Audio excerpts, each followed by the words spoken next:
Over the last few days, Hurston, Waldrep, and AJ Smith-Shawver have been optioned to AAA Gwinnett to join the minor league camp, which means they will not be on the opening day roster, barring some sort of injury. Knock on wood, obviously, I got to say that, but barring some sort of injury, they will not be on the opening day roster, which means this final spot is down to Ronaldo Lopez or Bryce Elder. And I also think there's I don't want to call it a small possibility, but there is the possibility that the Braves could go with a 6-man rotation, ease their starters. Chris Sale, obviously coming off several injured seasons. They want to ease him into things. Charlie Morton, almost 40 years old. They want to ease him into things. Max Fried coming off a season where he missed half the season. Would make a lot of sense to ease these guys into this thing, not necessarily throw them into the fire. It's much more important that they're healthy in October than they are right now. So it wouldn't totally shock me. And I think both of those guys are deserving, which is really the main talking point here. Don't talk about Hurston Waldrep and AJ Smith-Shawver, what they didn't do. Talk about what Ronaldo Lopez and Bryce Elder did do. They looked major league ready. They were always at the front of the line, and they did nothing this spring to lose their spot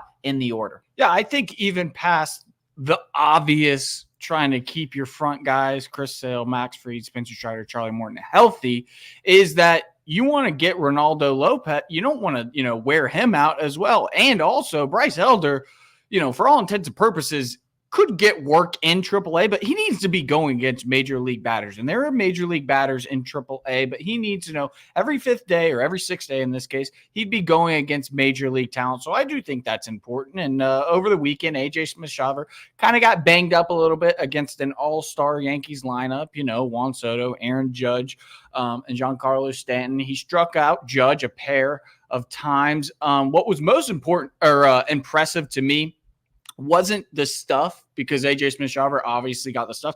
Fastball runs up to the 90, kisses 100. The changeup looked really good. He's obviously got the off-speed stuff. It was how he mentally set up Judge. He went 0-2, got him with 2 off speeds, went fastball, and then changeup strikeout.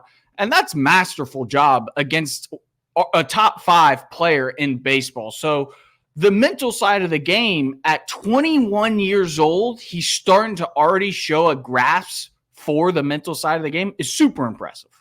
Yeah, I think if there's one area that Smith-Shawver could probably use some work, it is that emotional maturity. The same thing that we talk about with Spencer Strider. Just being able to limit the damage when you do get in trouble. I think that's the biggest thing that all young pitchers have to work on, especially when you're as talented as a guy like Smith-Shawver and have had so much success at every level of the minors and every level of your big league career or professional career as a pitcher. So I think that's a big thing. But this is all about what those two guys did. I thought Hurston Waldrep and AJ Smith-Shawver both really impressed. Yes, they have some things that they have to tweak. That's why they're going to Gwinnett. But I think both of them will have very big impacts on what the Braves do this season, and it could happen very soon. It may be in May, it may be in late April, it may be in June, but those guys are ready. It's just a matter of time before they start having an impact in Atlanta on this major league squad. Yeah, even on a side note, if you're not near Atlanta, or maybe going to Truist really isn't in the cards for you financially or logistically, going to Gwinnett, you're going to see the future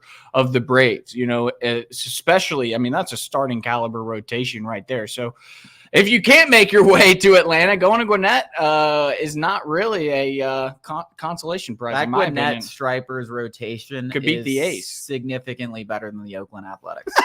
Significantly. At least what they put out on the field last year, which is incredible considering those deals that they made for Sean Murphy and all those pitching prospects that they got. And it's not just Sean Murphy and Matt Olson, it's other guys that they've traded away. Matt Chapman, they have traded for a boatload of arms and still somehow have one of the worst farm systems in baseball. It's really a testament to how bad they are at running an organization. But there's no doubt about it. AJ Smith-Shawver, Hurston Waldrep, Alan Winans, Darius Vines, Huascar, Ian Anderson when he comes back. That is a significantly better. That's a great chance to see some real talent in Gwinnett for a fraction of the price of going to Atlanta. And minor league games are fun. Yeah, they are. They always sell beer at $1. They have games. They have entertainment. AAA games get autographs. If you're younger, go get autographs. If you're older, don't be an old man and push kids out of the way. If you're older and you're still into that kind of thing, I'm not going to judge you. No, I will. You're a loser. Unless you shove a kid out of the way. You're a loser. Coming up out of the way, we're going to stick with the Braves. 6 players make ESPN's top 100 players going into 2024. We're going to discuss who's too high and who's too low.